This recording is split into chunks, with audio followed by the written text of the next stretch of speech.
Assalamualaikum warahmatullahi wabarakatuh. Selamat berjumpa kembali ya para pejuang cuan dan pejuang Sanggotors. Bagaimana nih keadaan kalian semua? Semoga kalian dalam keadaan sehat semua ya, dan saya doakan buat kalian jadi sukses semua. Amin, mantap ya. Oke kawan-kawan ya, tetap secangkir kopi harus selalu ada buat menemani kesempatan kali ini, brother ya.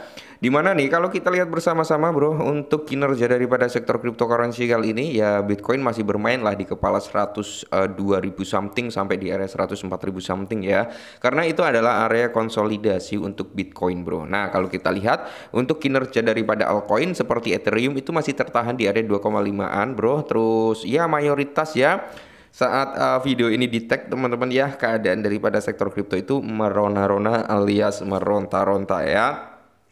Nah, jadi ya saya ucapkan selamat dulu buat teman-teman semua yang udah ambil sikap untuk taking profit saat market udah bullish beberapa hari yang lalu ya, 2 atau 3 hari yang lalu. Selamat bro ya, kalau untuk saat ini kalian bisa DCI kembali karena market udah mulai terjadi koreksi gitu kan, termasuk daripada Bitcoin juga bro. Oke, koreksi juga. Nah, mayoritas sih bro ya, mayoritas kalau kita lihat dari sektornya meme coin juga ya.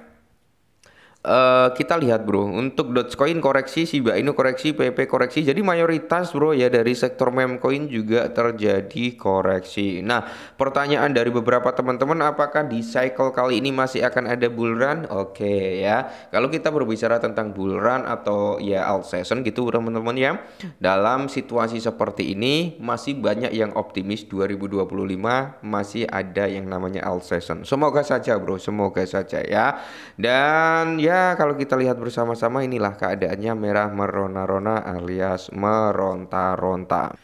Dan kita lihat terlebih dahulu bro untuk kinerja daripada Bitcoin sendiri ya. Kalau kita lihat dari real chartnya kali ini ya, dia kan sedang berkonsolidasi gitu antara range harga 92.000 100.000 sampai di kisaran harga 104 ribuan lah ya. Nah, dimana kalaupun ya dalam keadaan market yang kurang bagus, semisal Bitcoin mau retrace, mau koreksi gitu bro ya, mungkin ini bisa menjadi area ya tujuan daripada Bitcoin bro. Dimana kita lihat dulu ya. Oke. Bentar kita pasin dulu. Nah, di sini ya bro ya. Nah, kita bisa melihat ada zona golden ratio-nya. Nah, golden ratio biasanya kita ambil antara 0,5 sama 0,6 ya. Jadi di sini bro kalau kita lihat bersama-sama ya, nah kemungkinan besar ya Bitcoin semisal mau koreksi nih bro ya, semisal mau koreksi dia bisa sampai di kisaran harga ini bro. Nah, di sini, oke kita ambil di tengah-tengahnya aja antara 0,5 sama 0,6 ya. Itu di mana? Di kisaran harga 90 ribuan ya, Bro ya, atau di kisaran harga 88 ribuan. Cuman ada satu area nih, Bro, yang mungkin bisa menahan harga Bitcoin biar nggak drop jauh lebih dalam, di mana yaitu di kisaran area 0,38. Ya, biasanya area 0,38 juga cukup strong, cukup kuat untuk menahan price suatu pergerakan agar tidak dropping lagi ya. Kalau area itu nggak mampu menahan ya nice ini bro ya 0,5 sampai di area 0,6. Nah di area ini bro kalau kita lihat di area 38 ini ada area rally base rally bro ya, atau area demand di sini juga ada. Nah semisal nih dia mampu bertahan di area sini ya, mungkin di kisaran 9 berapa ya 95 ya, atau sampai di area 94 ya. Kalau dia mampu bertahan dia bisa breakout ke atas, tapi kalau dia nggak tertahan di area situ ya ini bro ya, zona berikutnya di area 90 sampai di kisaran harga yes itu bro di bawahnya ini ya. Oke, jadi perlu waspada juga, perlu antisipasi lah gitu bro ya. Oke, tapi kalau dia mampu ngejebol dari high weekly-nya nih nice, target daripada Bitcoin tetap ke area 109.000. Oke. Oke bro, jadi di sini ada 3 altcoin yang mungkin bisa kalian disclaimerkan kembali bro, yang menurut saya pribadi masih ada prospek cukup bagus untuk jangka panjangnya ya.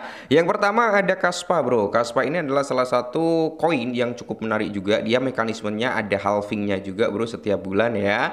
Itu ada halving daripada Kaspa, dan mekanismenya dia menggunakan apa ya, bisa dikatakan harus ditambang juga gitu kan, sama kayak Bitcoin. Nah Kaspa ini mendapat julukan adalah digital silver ya. Kalau Bitcoin adalah digital gold atau gold digital lah, kurang lebih emasnya daripada sektor Bitcoin itu adalah emasnya daripada sektor kripto itu adalah Bitcoin, dan di sini peraknya daripada sektor kripto adalah Kaspa. Di mana Kaspa ini ya, kalau kita lihat dari marketnya terlebih dahulu bro, oke, dia belum ada di exchange seperti Binance, Coinbase, Robinhood ya, dan beberapa exchange besar lainnya. Bahkan kalau kita lihat dari HTX juga belum kayaknya ya bro ya. Nah, tapi di sini udah ada beberapa market derivatifnya teman-teman ya. Di mana Binance, Kraken, KuCoin ya, ini market daripada derivatif, dia udah masuk ke dalam marketnya Binance, dan semoga saja Binance segera masukkan Kaspa ini ke dalam ya Binance Alpha atau ke market spotnya. Kalau dia bisa masuk ke market spot Binance, maka di sini memiliki prospek yang cukup bagus bro. Oke. Dan berikutnya itu ada XLM ya teman-teman, atau Stellar, di mana Stellar ini pergerakannya dia akan ngintil gitu ya kan, akan ngintil terhadap XRP nih. Nah, kalau kita lihat secara overallnya dia udah bully sebesar 10.000%an bro ya untuk SLM ini atau Stellar ini. Nah, kalau kita lihat dari all time high-nya berada di area 0,75 dan dia ya saat ini berada di area 0,3 price. Kalau kita lihat bersama-sama bro ya, di sini dengan total supply sebesar 50 billion bro, dan circulating supply di area 31 billion, sebenarnya prospek untuk ke area $1 itu masih terbuka lebar bro untuk si Stellar ini ya. Nah, kalau kita lihat overviewnya di sini dari sentimen komunitasnya ya, di SLM ini ya targetnya masih pada bullish sih bro ya, dan di sini 86% komunitas ya masih bullish terhadap SLM ini bro. Nah, kalau kita berbicara market udah nggak perlu diragukan lagi, Binance, Coinbase, Outbit ya, dan beberapa bursa lainnya udah melisting daripada token ini. Oke, semoga saja teman-teman XLM ini ya bisa segera menyentuh di area 0,5 sampai di area $1 dalam waktu dekatnya, semoga saja. Dan berikutnya ada Sui bro, dimana Sui baru-baru ini masuk ke dalam market alpanya Binance ya, dan beberapa token ekosistem Sui udah ada yang masuk di dalam Binance Alpha ya, seperti kemarin yang sempat kita bahas yaitu Sudeng ya teman-teman, atau Hippo ya, dia langsung sore kita bahas, malam dia ada announcement Binance Alpha gitu, mantap jiwa. Nah, untuk Sui sendiri digadang-gadang dia akan menjadi pesaing yang cukup berat bagi Solana, dimana mengingat teman-teman ya, token-token berbasis Sui saat ini sedang berkembang juga ya. Jadi price target dari komunitas Sui itu menargetkan Sui di area 5 sampai di area $10. Apakah bisa? Semoga saja bro ya.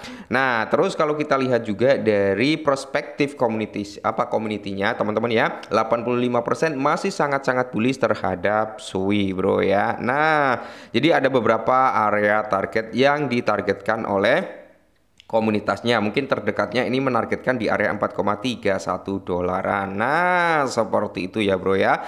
Dengan total supply 10 miliar dan circulating supply belum ada sekitar 50%-nya, kemungkinan kalau ke area 5 atau sampai $10 itu masih possible sih bagi Sui. Apalagi mengingat ya basis Sui teman-teman ya, token-tokennya saat ini ya, token berbasis jaringan Sui sedang berkembang. Ada Lofi, ada Hippo ya, Cetus, dan masih banyak lagi yang lainnya bro ya. Oke, mungkin ini dulu sedikit informasi tentang 3 altcoin yang bisa kalian disclaimer. Semoga saja bro salah satu dari ketiga ini bisa meledak di tahun ini, amin. Tetap semangat, disclaimer, dan salam.